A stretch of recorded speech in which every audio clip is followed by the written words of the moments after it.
চলার পথে আমরা এমন কিছু করতে পারবো না যার মাধ্যমে আল্লাহ সন্তুষ্ট হন। খুব মনোযোগ দিয়ে শুনবেন। এই পৃথিবীতে আমাদের জন্মের উদ্দেশ্য হচ্ছে আল্লাহর ইবাদত করা। কার ইবাদত? অর্থাৎ চলার পথে, কাজে কর্মে, সকল পর্যায়ে আমরা একমাত্র কেবলমাত্র হুকুম মানবো আল্লাহর। কার? সকলে বলেন আল্লাহ। সকল ক্ষেত্রে, সকল পর্যায়ে হুকুম মানবো আল্লাহর এবং তরিকা ফলো করবো রাসূলের। এই হচ্ছে আমাদের কাজ। আমরা যদি রাত্রে ঘুমাই, ঘুমানোর সময় আল্লাহর হুকুমকে ফলো করতে হবে। আল্লাহ কেমনে হুকুম করেছেন ঘুমাতে যাওয়ার ব্যাপারে, রাসূল কেমনে ঘুমাতে বলেছেন, কোন তরিকা বলেছেন সেটা। অর্থাৎ এই পৃথিবীতে বেঁচে থাকতে সকল পর্যায়ে আমরা হুকুম মানব কার? তরিকা মানব কার? রাসূলের। এই দুনিয়ায় আল্লাহ এবং তার রাসূলের হুকুম ব্যতি রেখে কোনো কাজ শ্বাস থাকতে, হায়াত থাকতে করবার কোনো সুযোগ নাই। এই জন্য যে আমরা গোলাম। আমরা কি? গোলাম। গোলামের আলাদা কোনো স্বাধীনতা নাই। মুনিব যা দিয়েছে এর বাহিরে গোলামের আলাদা কোনো স্বাধীনতা নাই। তা যদি সত্য হয়, এই কথাগুলা যদি সত্য হয়, তাহলে আমাদেরকে এভাবে চিন্তা করতে হবে যে এই পৃথিবীতে আমি আপনি যা করি এবং পাবলিককে যা করতে বলি, সব হওয়া লাগবে আল্লাহর হুকুমের ভিতরে। আমার চিন্তা চেতনা, আমার স্বাধীনতা তা যেন আল্লাহর হুকুমের বাহিরে না যায়। আমার চিন্তা চেতনা আল্লাহর হুকুমের বাহিরে যাওয়ার নাম স্বাধীনতা নয়। আমার কথাবার্তা, আমার আচার আচরণ, ব্যবহার আল্লাহ এবং তার রাসূলের হুকুম আর তরিকার বাহিরে যাওয়ার নাম স্বাধীনতা নয়। মনে রাখবেন, এই পৃথিবীতে সব থেকে বেশি স্বাধীনতা দিয়েছেন আল্লাহ।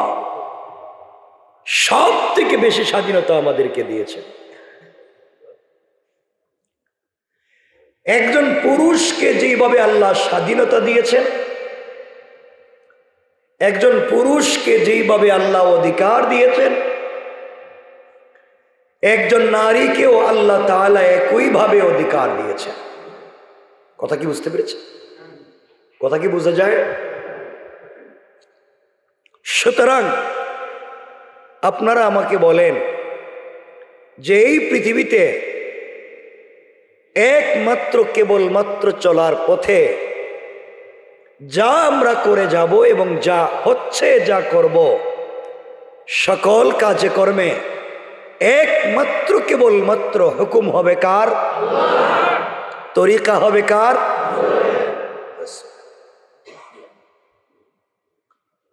আল্লাহর হুকুম এবং রাসূলের তরিকা, এই দুই জিনিসের বিপরীতে আমাদের চলবার আর কোন সুযোগ, বলেন সুযোগ আছে? সুযোগ নাই। সুতরাং আমি যদি মনে করি আল্লাহ তাআলা আমাকে পূর্ণাঙ্গ অধিকার দেন নাই, আমি যদি মনে করি আল্লাহ আমাকে পূর্ণাঙ্গ স্বাধীনতা দেন নাই, তাহলে তার ঈমান থাকবে? সবাই বলেন থাকবে? মনে রাখবেন আমরা মানুষ, মুসলিম। আমরা কি মুসলিম? আমরা কি মুসলিম? এই মুসলমান পরিচয় ধারণ করবার পরে আমি চাইলেও ইসলাম বিবর্জিত কোন বিধান ফর্মুলাকে আমি ফলো করতে পারবো না। এটা কি আপনাদের বিশ্বাস হয়? বলেন, আমাকে বিশ্বাস হয়? কেন? আমি মুসলিম। কেন মুসলিম? আল্লাহ বলেছেন একজন মুসলিম মদ পান করতে পারবে না। আমি মুসলিম, আমি পান করব না। এটাই তো হুকুম মানব কার? আল্লাহ। আল্লাহ বলেছেন মাদক সেবন করা যাবে না। এখন আমি যদি বলি আমার অধিকার হস্তক্ষেপ করেছেন, তুমি কোথা থেকে অধিকার পেলে? তোমাকে তো যে জন্ম দিয়েছে সেই তো বিধান দিয়েছে। যে গাড়ি বানিয়েছে সে গাড়ি কেমনে চালাতে হয় সব লিখে দিয়েছে। তুমি নিজের মতো করে বানালে তো আর চলবে না। যে তোমাকে বানিয়েছে সে তো বিধানও বানিয়েছে, সুতরাং তার বিধানের বাহিরে চলবার কোন অধিকার, স্বাধীনতা এই পৃথিবীর কারো, বলেন কারো। চলতে যদি হয়, অধিকার খাটিয়ে যদি চলতে হয়, তুমি তোমার অধিকার খাটিয়ে তোমার মতো একটা জগৎ তৈরি করো, তোমার মতো একটা দুনিয়া তৈরি করো, তোমার মতো অক্সিজেন তৈরি করো, ওখানে গিয়ে তোমার যা মন চায় তাই করো। কিন্তু অবশ্যই তুমি পারবে না, কারণ হায়াত তার হাতে, মৌত তার হাতে। তুমি যাই করো সে যদি ধরে তোমার আর কোনো অধিকার থাকবে না। তাহলে বুঝা গেল দিন শেষে ফিরে যেতে হবে কার কাছে? সবাই বলেন কার কাছে? যার কাছে ফিরে যেতে হবে, যার কাছে পূর্ণাঙ্গ সব কিছু, তিনি আমাদেরকে কখন কেমনে চলতে হবে, কোন পথে চলা লাগবে, সব বিধান তিনি বলে দিয়েছেন। তা যদি সত্য হয়,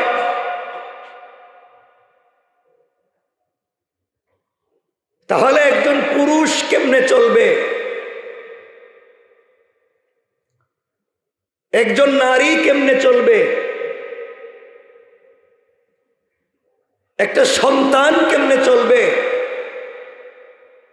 আপনি চলার পথে কি করবেন, আমি আপনি চলার পথে কি করব, যিনি আমার চলার পথ দিয়েছেন, যিনি আমাকে চলতে বলেছেন, যিনি আমাকে হায়াত দিয়েছেন, যিনি আমাকে সৃষ্টি করেছেন, যিনি আবার তার কাছে আমাকে ফিরিয়ে নিবেন, এই মধ্যখানে চলার পরিধিটাও একমাত্র তার হুকুম মতো হওয়া লাগবে। পরিষ্কার? বলেন পরিষ্কার? আল্লাহ বলেছেন এভাবে চলো, ডান পথে চলো, হালাল খাও, সত্য কথা বলো, ভালো ব্যবহার করো, মানুষের সাথে উত্তম আচরণ করো, হারাম খাইও না, বাম পথে চইল না, উল্টা পথে যাইও না, সুদ খাইও না, মিথ্যা কথা বইল না, হারাম বেবিচার কইরো না, বেইনসাফির পথে চইল না। এই যে আল্লাহ যে বিধান দিলেন করো এবং করবে না, কেন দিয়েছেন? তার পূর্ণাঙ্গ অধিকার আছে, কারণ তিনি আমাকে বানিয়েছেন, তিনি আমার রব, তিনি আমার স্রষ্টা, আমি তার সৃষ্টি। কোন জিনিস উপকার, কোন জিনিস অপকার, কোন জিনিস ভালো, কোন জিনিস ক্ষতিকারক, যে বানিয়েছে সেই জানে কোনটা গরম, কোনটা ঠান্ডা, কোন পথে গেলে আমার লাভ, কোন পথে গেলে আমার ক্ষতি। যে বানিয়েছে সেই বলেছে, যে বানিয়েছে সে বলে দিয়েছে, যে বানিয়েছে সেই জানিয়ে দিয়েছে। সুতরাং তার জানানো বাতানো পথ ছাড়া তোমার আমার চলবার আর কোন পথ নাই। কথা বলেন। কিন্তু আল্লাহ সৃষ্টি করে দুটা গ্রুপ করে দিয়েছে। এই সৃষ্টিতে কিছু সৃষ্টি আছে যাদেরকে আল্লাহ মেধা দিয়েছেন, বুঝ শক্তি দিয়েছেন, আর আল্লাহ যাদেরকে মেধা বুঝ শক্তি দেন নাই। এই দুই ধরনের প্রাণীকে তৈরি করে আল্লাহ রব্বুল ইজ্জত ওয়াল জালাল এক ধরনের প্রাণীকে পূর্ণাঙ্গ অধিকার দিয়েছেন। মন চাইলে ডাইনের রাস্তায় চলো, মন চাইলে বামের রাস্তায় চলো। ডাইনের রাস্তায় চললে তোমার এই লাভ, বামের রাস্তায় চললে তোমার এই ক্ষতি। মন চাইলে চলো, তোমাকে এখানে অধিকার দিলাম। কথা বুঝতে পেরেছে? আর একদল প্রাণীকে আল্লাহ রাব্বুল ইজ্জত ওয়াল জালাল সৃষ্টিগতভাবেই বলে দিয়েছেন তোমাকে এটাই করতে হবে, সের বিপরীতে চলতে পারবে না। যেমন আল্লাহর সৃষ্টিতে কোটি কোটি ফেরেশতা আছে, জন্মের পর থেকে আল্লাহ তাদেরকে সেজদায় রেখে দিয়েছেন, কিয়ামত পর্যন্ত সেজদাই করবে, মাথা উঠাতে পারবে না। কাউকে রুকুতে রেখে দিয়েছেন, কিয়ামত পর্যন্ত রুকুতেই থাকবে, মাথা উঠাতে পারবে না। কাউকে তাসবিহে লাগিয়ে দিয়েছেন, কিয়ামত পর্যন্ত তাসবিহ পড়বে, সে মাথা উঠাতে পারবে না। কারণ হুকুম কার? আল্লাহ।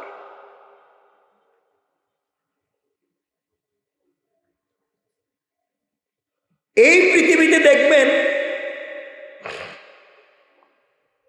চলবার পথে একটা মুরগি যখন ডিম দেয়, না দেয় না, যখন বাচ্চা ফুটায়, ডিম দেওয়ার পরে সে যখন ডিমের উপরে বসে যায়, 20-21 দিন হওয়ার পরে এই মুরগি তার ঠোঁট দিয়া ডিমের সেই সাদা শক্ত আবরণে আঘাত করতে থাকে বারবার। এই জন্যে যের ভিতরে ফুটফুটে বাচ্চা আছে, এই মুহূর্তে যদি আঘাত করে ভেঙ্গে তাকে বের না করে, সে আর বাঁচবে না। এই জন্য আঘাত করে। আমি আপনাদের কাছে জানতে চাই, তার কাছে কি কোনো এক্সরে মেশিন আছে? বলেন, কোনো যন্ত্রপাতি? বুঝলো কেমনে? বলেন। আল্লাহ তাকে এই বুঝ দিয়া, আল্লাহ তাকে এভাবেই তৈরি করেছেন, তার ভিতরে এই বুঝ দিয়ে ফেলেছেন, ও মুরগি তুমি যে বসে আছো, তোমার নিচে যে ডিম আছে তা পূর্ণ সময় পৌঁছে গিয়েছে। এই মুহূর্তে তুমি যদি তোমার ঠোঁট দিয়ে আঘাত না করে এই শক্ত আবরণ ভেঙ্গে ফুটফুটে তুলতুলে বাচ্চাকে বের না করো, সে মরে যাবে। এই চিন্তা চেতনা যিনি তার ভিতরে সৃষ্টি করেছেন, এই জন্যেই সে আঘাত করে তার বাচ্চাকে বের করে নিয়ে আসে। কোনো সিজারের প্রয়োজন হয় না, কোনো ডাক্তারের প্রয়োজন হয় না, কোনো এক্সরের প্রয়োজন হয় না, আলাদা কেউ তাকে কানে কানে বুঝাতেও হয় না, কারো সাহায্য ছাড়া এই যে কাজ করলো, এই বুঝ আর মেধা তাকে দিয়েছেন কে? মনে রাখবেন, সকালবেলা হাজার হাজার পাখি ফজরের পরে তাদের বাসা থেকে বের হয়ে যায়। এই জন্যে তারা জানে আল্লাহ প্রভাত দিয়ে, সূর্য উঠিয়ে দিয়ে আমাকে বলেছেন রিজিকের জন্য যেন আমি বের হয়ে যাই। আমার তো গুলা ভরা দান নাই, পুকুর ভরা মাছ নাই, ব্যাংক ভরা পয়সা নাই, জায়গা জমিও নাই, আমার তো খাওয়া লাগবে, বাচ্চাদেরকেও খাওয়াতে হবে। ভরসা করে আল্লাহর উপরে, আল্লাহ তোমার উপরে ভরসা করে বের হয়ে গেলাম। তুমি তো আমার সৃষ্টির আগে রিজিকের ফয়সালা করেছ। আমি বের হয়ে গেলাম খালি পেটে, বিকালে আসার সময় তুমি যদি সত্য রব হয়ে থাকো, আমারও পেট ভরে দিবে এবং আমার ঠোঁটে এই পরিমাণ খাবার দিবে যেন আমার বাসার সকল বাচ্চাদেরও পেট ভরে যায়। সুবহানাল্লাহ, জোরে পড়েন। দেখা যায় এই পাখিগুলা বিকেল বেলা ঘরে আসার সময় তাদেরও পেট ভরা, ফুটে এই পরিমাণ খাবার নিয়েছে, বাচ্চাদেরকেও পেট ভরিয়ে খাওয়াতে পারে। পড়েন সুবহানাল্লাহ। এই বোঝটাকে দিয়েছেন কে? বলেন কে? সাগরের মধ্যে এমনও প্রাণী আছে, এমন মাছ আছে, পুরা দুনিয়ার সৃষ্টি, পুরা দুনিয়ার মখলুকাত এক বৎসরে যা খায় এমনও প্রাণী আছে এক লুকমায় তা খায়। আল্লাহু আকবার। আপনাদের বিশ্বাস হয় না? আপনার হায়াতুল হায়াওয়ান পড়বেন।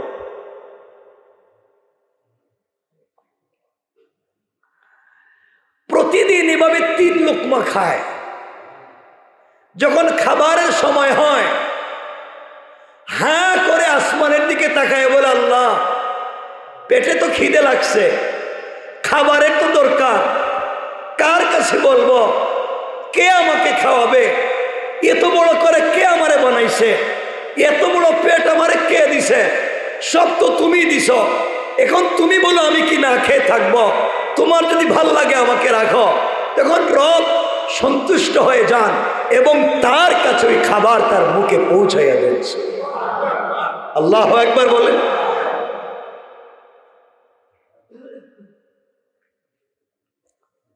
পৃথিবীতে চোখে দেখে না এমন প্রাণী নাই? বলেন নাই? না খেয়ে থাকে, না কেউ নিয়ে খাওয়াইয়া দেয়। আপনারা কোনোদিন খাওয়াইছেন? এরা খায় কেমনে? খাবারের যখন সময় হয় আপনি দেখবেন অনেক সময় বক পানিতে মাছ ধরে ঠুট দিয়া, একাধিক মাছ তার ঠুটে চলে আসে, কিন্তু তার রিজিকে একটা, সে একাধিক খেতে পারে না, টপ টপ করে পড়ে যায়। আছে না নাই? পায়ে নে, ঠুটে নে, কিন্তু খেতে পারে না। কারণ রব বুঝাতে চান তোর রিজিকের ফয়সালা আমি করেছি, কয়টা খাবে আমি জানি, বেশি নিলে কেন? আছে না নাই? এই জন্য বুঝাতে চাইলাম রব যা সৃষ্টি করেছেন সব কিছুর খাবার, সব কিছুর অধিকার কে দিয়েছেন? সবাই বলেন কে? তা যদি সত্য হয় তাহলে মানুষের অধিকার দিয়েছেন কে? কিন্তু আজকালকে আল্লাহ তাআলা মানুষ সৃষ্টি করে দুটা পথ বলে দিয়েছেন। তুমি চাইলে জান্নাতের পথে চলতে পারো, চাইলে জাহান্নামের পথে চলতে পারো। তুমি যেভাবে মন চায় চলো, তোমার অধিকার আছে। তোমাকেই চিন্তা দিয়ে আমি দিলাম, তোমার যেভাবে মন চায় চলো, অধিকার আছে। এই পথে চললে জান্নাত, এই পথে চললে জাহান্নাম। কিন্তু মনে রাখো, তিলকা হুদুদুল্লাহ, এটাই আমার নির্ধারিত সীমারেখা, এর বাহিরে চলবার কোনো সুযোগ তোমার নাই। বলেন আছে? সবাই বলেন আছে? আছে?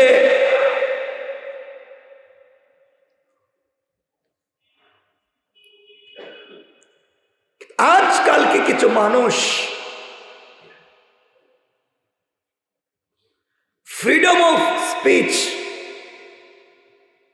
বাক স্বাধীনতার নাম করে, মুক্ত চিন্তার নাম করে আমাকে স্বাধীনভাবে কথা বলার অধিকার দেওয়ার কথা বলে, স্বাধীন চিন্তার কথা বলে। এই সমাজের সুস্থ সংস্কৃতি, বাঙালি বাংলাদেশিদের সংস্কৃতি, সর্বোপরি ইসলামের মূল্যবোধকে চ্যালেঞ্জ করে দিচ্ছে।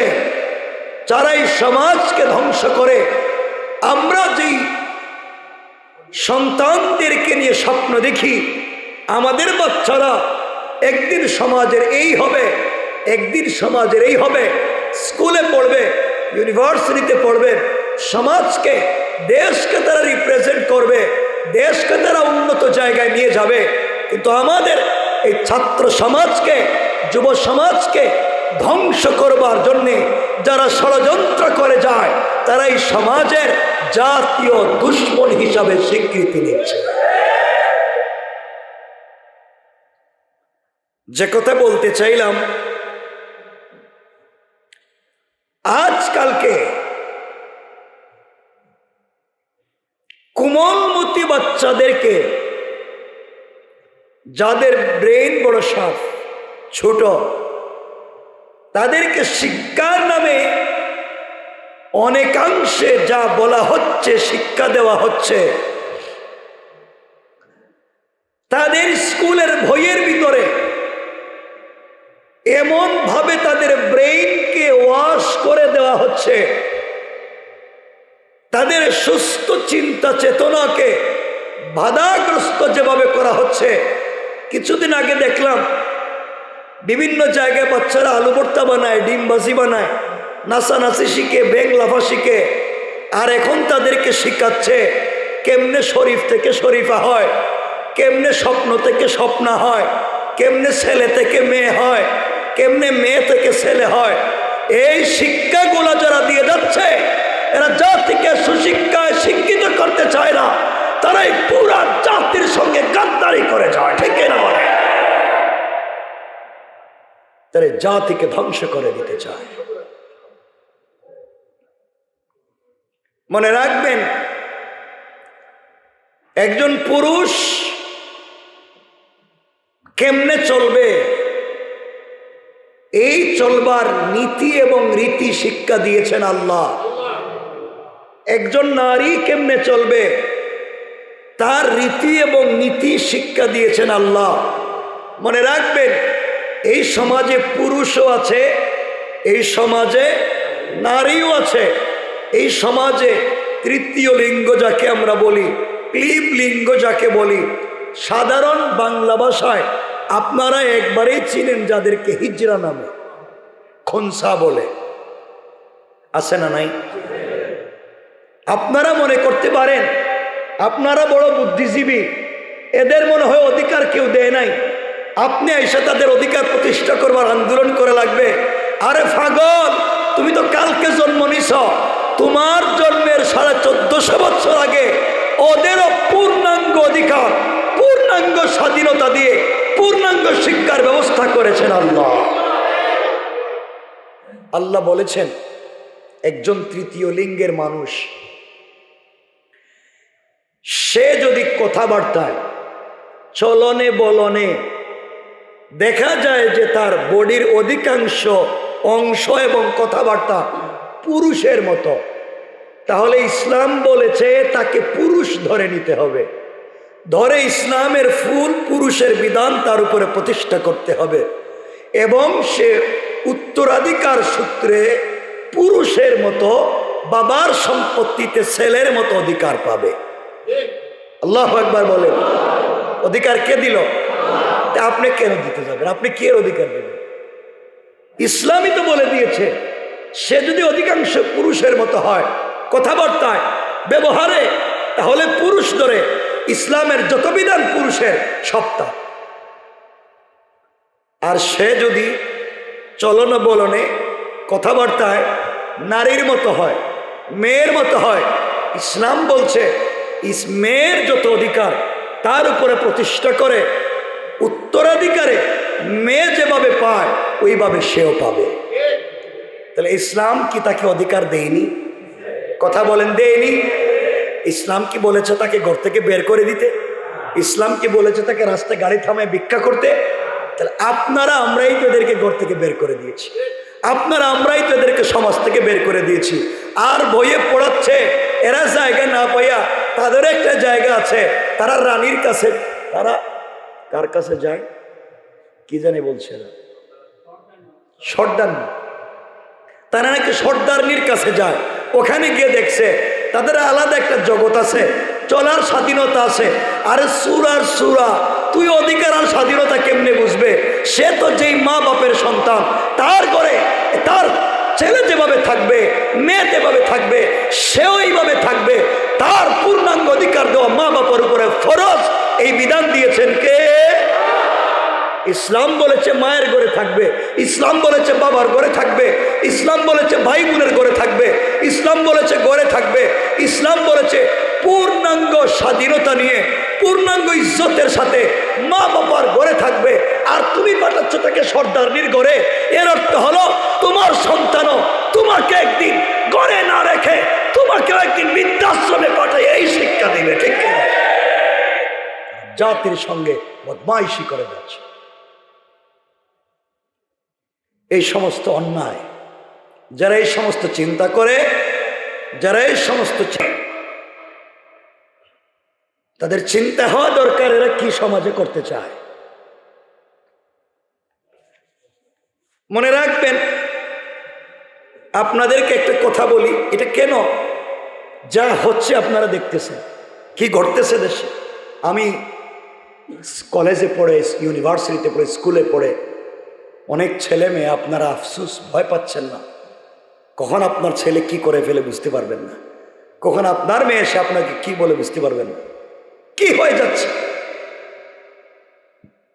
মনে রাখবেন, থার্ড জেন্ডার, তৃতীয় লিঙ্গ আর ট্রান্সজেন্ডার এক না। আমাদের এই সমাজে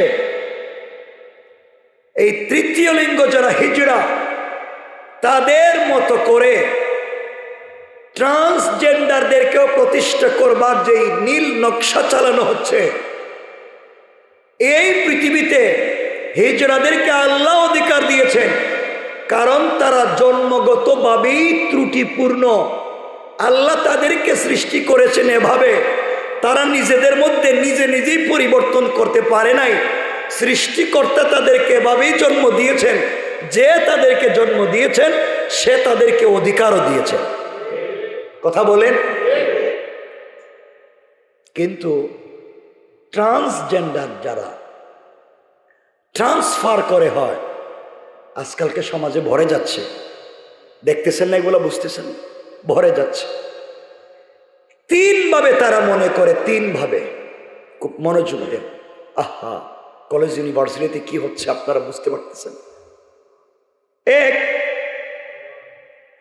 হরমোন চেঞ্জ করে ছেলে থেকে মেয়ে, মেয়ে থেকে ছেলে হওয়া যায়। তারা বলে হরমোন চেঞ্জ করে। ছেলের হরমোন চেঞ্জ করে মেয়ে, মেয়ের হরমোন চেঞ্জ করে ছেলে। আল্লাহ বলেছেন কোরআনে, রাসূল বলেছেন হাদিসে, কোন ছেলে যদি মেয়ের মতো চলে, কোন মেয়ে যদি ছেলের মতো চলে, কিয়ামতের বড় আলামত গুলার একটা এবং পৃথিবী ধ্বংস হওয়ার কারণের একটা, কারণ কোন ছেলে মেয়ের সাদৃশ্য নিতে পারবে না, মেয়ে ছেলের সাদৃশ্য নিতে পারবে না। আজকালকের কিছু বদমাইশেরা, শয়তানারা দেখা যায় নিজেরাই ছেলে, এখন শাড়ি পরে ঘুরায়। ঠিক কিনা জোরে বলেন? কথাগুলা বুঝবেন কি বলতে চাই। তাহলে হরমোন চেঞ্জ করে ছেলে থেকে মেয়ে, মেয়ে থেকে হওয়ার এই গল্প যারা বলতেছে, আপনারা বলেন হালাল না হারাম? সবাই বলেন হালাল না হারাম? দুই, সার্জারির মাধ্যমে, অপারেশনের মাধ্যমে নারী পুরুষ হয়ে যাওয়া, পুরুষ নারী হয়ে যাওয়া, এটা এখন অহরহ ঘটতেছে। ঠিক? অনেক ছেলেরা সার্জারি করে মেয়ে হচ্ছে, অনেক মেয়েরা সার্জারি করে ছেলে হচ্ছে। আল্লাহর দেওয়া বডিকে পরিবর্তন করার অধিকার আছে? বলেন আছে? হালাল না হারাম? সবাই বলেন হালাল না হারাম? হারাম। তিন নম্বর, এক নম্বর হরমোন চেঞ্জ করে, দুই নম্বর সার্জারি করে, আর তিন নম্বর মনে মনে। কেমনে? মনে মনে। এই গল্পই ক্লাস 7-এর বই আনছে, শরীফা নাম দিয়া। মনে মনে একটা ছেলে, তার নাম ধরেন শরীফ, হে মনে মনে ভাবে আমি মেয়ে। আমাদের স্কুলের ক্লাস 7-এর বইয়ের কথা বলতেছি আমি, সব অনেকগুলি, একটা না তো, আরো কত ঘটনা এখানে আছে, বললাম একটা, আরো কত ঘটনা আছে। দুই বন্ধু রাস্তা দিয়ে হাঁটতেছে, তো হে মনে মনে ভাবতেছে ও তো মেয়ে, কিন্তু হে মনে মনে ভাবতেছে ও ছেলে। আসলে একজন ছেলে একজন মেয়ে। এখন দেখা যায় যে ছেলে হে নিজের মেয়ে বলতেছে, যে মেয়ে হে তার ছেলে বলতেছে। নাউজুবিল্লাহ বলেন। দেখবেন কিছুদিন আগে আপনারা শুনেছেন একটা ছেলে হঠাৎ করে অনার্সে পড়া ফার্স্ট এবং থার্ড ইয়ার, সেকেন্ড ইয়ার যাওয়ার পরে সে মনে মনে ভাবছে আমি মেয়ে, এবং সে মেয়ে হোস্টেলে উঠবার জন্যে কাগজে জমা দিছে। আইন এবং রাষ্ট্র তাকে বলছে হয় তুমি মেয়ে, এখন মেয়েদের হোস্টেলে থাকো।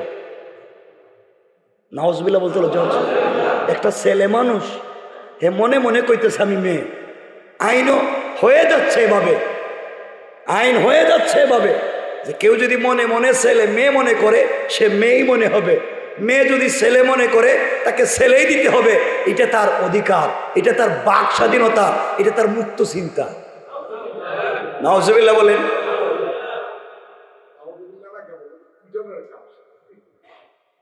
আপনারা কি বুঝতেছেন কি হচ্ছে? আপনারা আসলে বুঝতেছেন কিনা আমি জানি না, শুধু সচেতনতার জন্য বলতেছি। এটা যদি আইন হয়, যে কোনো ছেলে যদি নিজের মেয়ে মনে করে, দেখেন কোনো ছেলে যদি নিজেকে মেয়ে মনে করে আর আইন যদি বলে সে মেয়ে, দেখেন এখন একটা ছেলে 100টা দর্শন করলো, কয়টা 100 দর্শন করার পরে কোর্টে তাকে হাজির করা হলো, তুই দর্শন করলে কেন? আমি তো করিনি, আমি তো মনে মনে মেয়ে। এখন বলেন বাংলাদেশের আইনে লেখা আছে কোন ছেলে যদি মেয়েকে দর্শন করে তাহলে তার উপরে ফৌজদারি অপরাধ। এখন হে বলতেছে হে মেয়ে, তাহলে দর্শনের কোন মামলা হয়? কথা বলেন। তাইলে এই ছেলেরে মনে মনে মেয়ে বানাইয়া হাজার হাজার কোটি কোটি মা বোনদেরকে দর্শন করাইয়া যারা এই সমাজকে ধ্বংস করে দিতে চায়, তারা এই জাতিকে ধ্বংস করবার নির্লক্ষ্য করে যায়, ঠিক কিনা বলে? কোথায় যাচ্ছে এই সমাজ? আপনারা কিছু বুঝতেছেন আমার কথা? আপনারা কি বুঝতে পারছেন বাবা? এখন এই চলতেছে, এখন মনে মনের গল্প চলতেছে। এটা যদি বাক স্বাধীনতা হয়, এখন কেউ মনে মনে ভাবতেছে আমি মেয়ে, আপনি যদি তাকে ছেলে বলেন, আপনি তার বাক স্বাধীনতায় হরণ করলেন, আপনি তার মুক্ত চিন্তা হরণ করলেন। তা যদি সত্য হয়, এখন আজকে যদি আপনারা মনে মনে ভাবেন যে আমরা তো জুম্মার নামাজ পড়ে ফেলছি, যাইবি ওইব কেন? মনে মনেই তো সব। আমার বাক স্বাধীনতা আছে, আমার অধিকার, আমার মনে মনে আমি নামাজ শেষ করে ফেলছি। আপনারা চিন্তা করতেছেন কই যাচ্ছে? কয়েকদিন পরে যদি কাউরে জিজ্ঞাসা তুই নামাজ পড়ছস নি, আমি মনে মনে পড়ছি, কারণ সবই তো মনে মনে, আমার বাক স্বাধীনতা, তোমার বলার কি? এখন আমাদের এখান থেকে যদি ওখানে যদি ওই যে রাস্তার সামনে গিয়ে ভিক্ষা করতেছে বসে, ওই যে আমাদের গেইটে, হ্যাঁ যদি আমি মনে মনে আজকে প্রধানমন্ত্রী, তাহলে তোর প্রটোকল দেওয়া লাগবে। যদি তুই বসলে কেমন, আমি তো মনে মনেই, সবই তো মনে মনে। চিন্তা করতেছেন কেমনি? গল্পগুলো বইয়ে নিয়ে আসো। এখন মনে মনে যদি তা হয়, আপনার বাড়িতে আপনার দুলাভাই 20 কেজি মিষ্টি নিয়ে আসছে, আপনি দুলাভাইরে বলেন আব্বা আপনি মিষ্টি কেমনি লই আইলেন? কই আমার আব্বা কসকেন? কই মনে মনে আপনি তো আব্বা। বলে ঘটনা কি? কই এটা তোমার বাক স্বাধীনতা, আমার এটা মুক্ত চিন্তা। দুলাভাইরে বাপ বললে সমস্যা কি? এটা আমার অধিকার। তখন আপনারা বলেন এরা কেমনে ফিডাইলে শান্তি পাইবে? আপনারা কি বুঝতেছেন আমার কথা? এই গল্পগুলো বইয়ে কেমনে হয়? আমার বাচ্চাগুলা এই সুজলা সুফলা শস্য শ্যামলা স্বচ্ছ শুভ্রোজ্জ্বল 56,000 বর্গ মাইলে এই সোনার বাংলাদেশে যে জাতি বাসার জন্য আন্দোলন করেছে, এই স্বাধীনতার জন্য জীবন দিয়েছে, দেশকে স্বাধীনতা ঐক্যন্য সমুন্নত রাখতে, অসাম্প্রদায়িক চেতনাকে প্রতিষ্ঠিত করতে জীবন যৌবন দিচ্ছে, তাদেরকে যারা যুবকদের চরিত্র নষ্ট করবার নীল নকশা করে যাচ্ছে, একদিন এই দেশে তাদের অস্তিত্ব থাকবে না, থাকবে না। এগুলা কি হচ্ছে?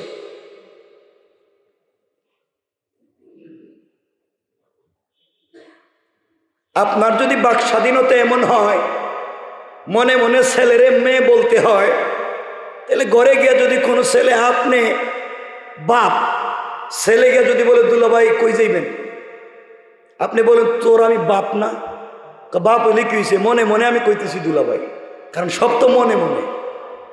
এটা কোন কথা হইল? আল্লাহ আমাদেরকে হেফাজত করুন। কি হচ্ছে মনে মনে সব। সুতরাং এই সমস্ত মনে মনে গল্প শিখাইয়া যারা সমকামিতা শিখাচ্ছে, তোমাদের বড় মায়া কান্না হয় 15, 16, 17 বৎসরের মেয়ের বিয়ে হয়ে গেলে বাড়িতে পুলিশ নিয়ে হাজির হও, মেয়ে বিয়ে দেওয়া যাবে না। আর 40-50 বছর হয়ে গেছে মেয়েদের বিয়ে হচ্ছে না, তখন এদের বিয়ের জন্য কেন ক্যাম্পেইন করো না? ঠিক কিনা বলে? ওটা করো না কেন?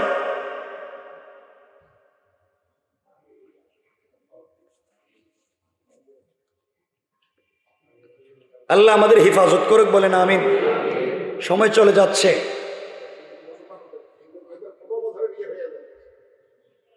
সমাজ এইভাবে নষ্ট। এই নষ্ট হওয়ার পিছনে যে কারণগুলা, অনেকগুলা কারণ, আমাদের সময় কম, বর্ণনা করার সুযোগ নাই। শুধু এতটুকুনি বলছি, কোরআনে কারীমের সূরা আল বাকারার 137 নম্বর আয়াত পড়েছি। এই আয়াত একটা ঐতিহাসিক আয়াত। এই আয়াতে হযরত উসমানের রক্ত পড়ে কোরআনের এই আয়াত লাল হয়েছিল কেন, কোন ঘটনার পরিপ্রেক্ষিতে, আমরা সেই দিকে আলোচনা করতে চেয়েছিলাম, কিন্তু সময় আর নাই।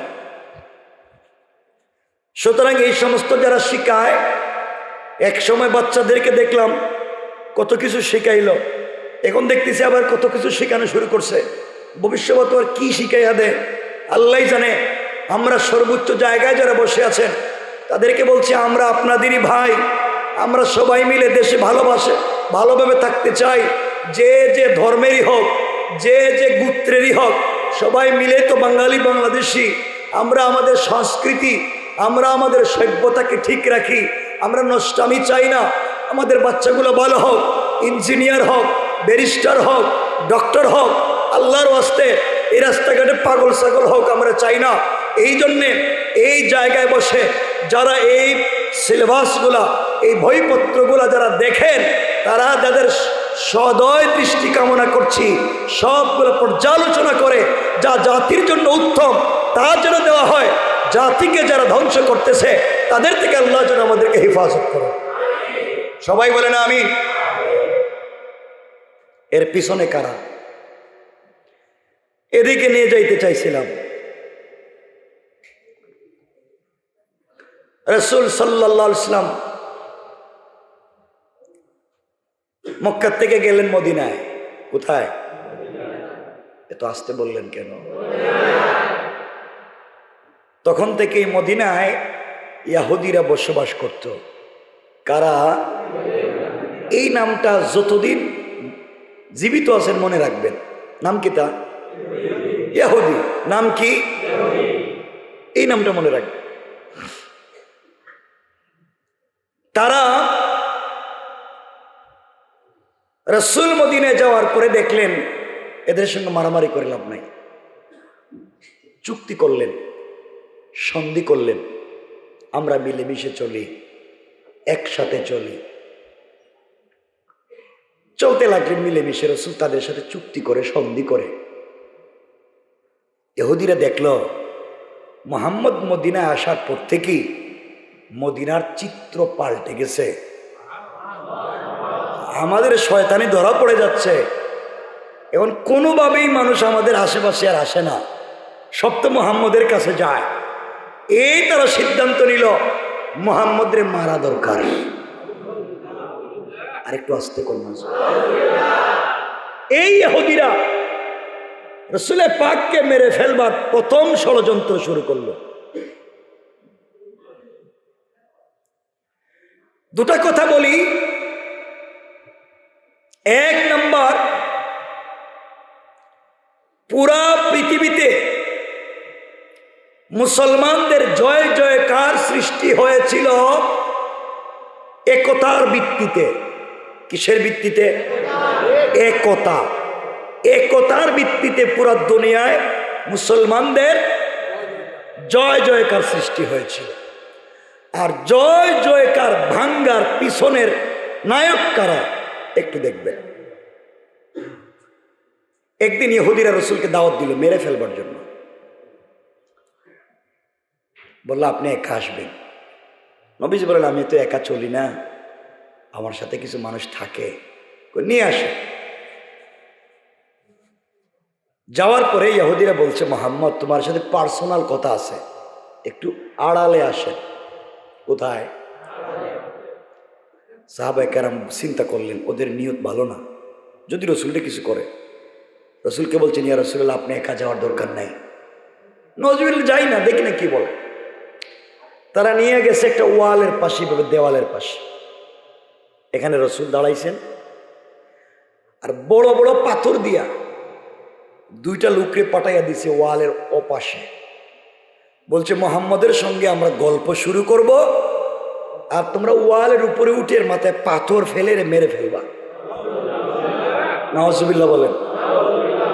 কত বড় চিন্তা দেখছেন।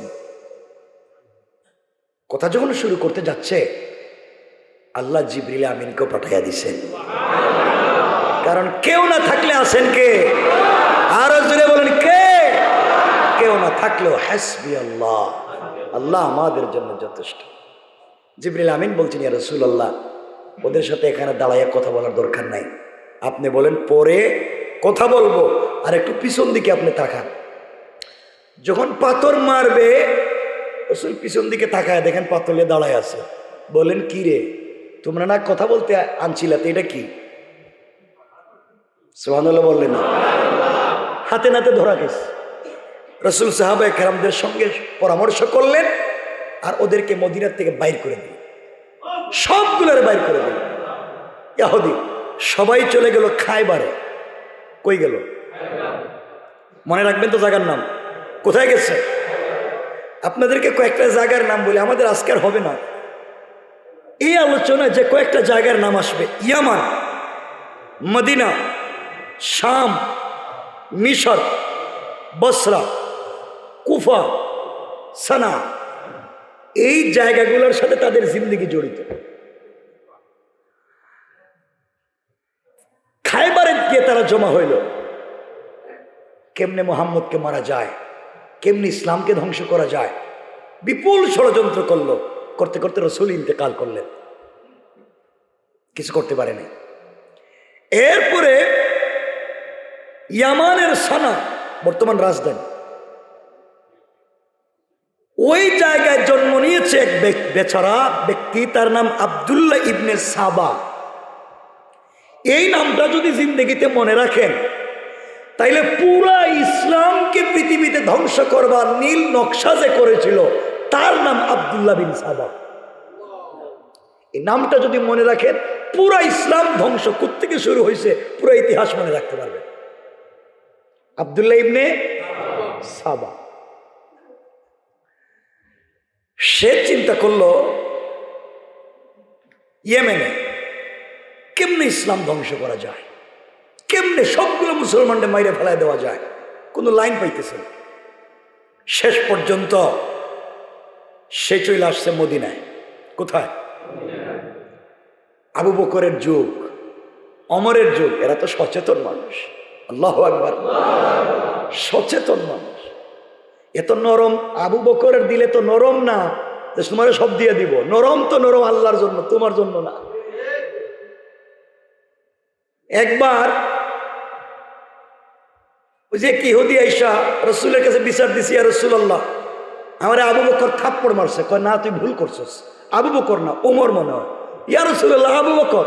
কয় না না, আবু বকরে কাউরে মারতে পারে না, এটা উমর। আল্লাহ রসুল আপনি কি বলেন, মারলো আবু বকর, আপনি উমরের কথা কোন কেন? আবু বকর থেকে ওরে মারার কথা না। রসুল জিজ্ঞেস করলেন আবু বকর তুমি মারছো না? কয় আমি মারছি। ইয়া আল্লাহ, তুমি মারতে পারো? আমি মারবো না তো কি করবো, আপনারে গালি দিতেছে, আমার আর সহ্য হয় না।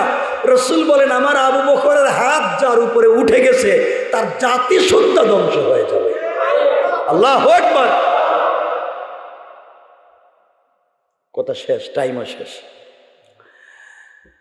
যাই হোক, সে মদিনায় আসলো, এসে আবু বকরের যুগ শেষ, ওমরের যুগ শেষ, কোন লাইন করতে পারে নাই।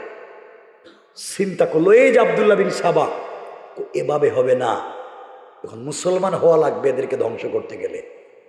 এই কালিমা পড়ছে, কালিমা পড়েই মদিনার মসজিদে বসে তসবি পড়ে, লম্বা জুব্বা, লম্বা পাগড়ি আর তসবি। কি আল্লাহর ওলি, পাবলিকও দেখছো কত বড় আল্লাহর ওলি, কি মহা, দেখছেন নি কিভাবে ধ্বংস করতে হয়। যেন ইসলাম ধ্বংস করার জন্য ইসলামের লেবাস লাগে এই কিছু লোক ইসলামের ভিতরে ঢুকে পড়েছে। এটা আব্দুল্লাহ বিন সাবার দল। লম্বা কিছুদিন গেল এভাবে। হঠাৎ একদিন উসমান দেখলেন এই লোকটা এত ইবাদত করে। উসমান নরম দিল শুধু নয়, লজ্জা পান, কাউরে কিছু বলতে লজ্জা পান। একজন উসমানের কাছে এসে বলছে উসমান আমারে মদিনার দায়িত্ব দিয়া দাও। উসমান বললেন তুমি কে? আমি তো এখানে থাকি এতদিন থেকে, ঈমান আনছি। উসমান বুঝলেন কেউ দায়িত্ব চাইয়া নেওয়ার তো কথা না, এই লোকটা ভালো না, ঠিক কিনা বলেন?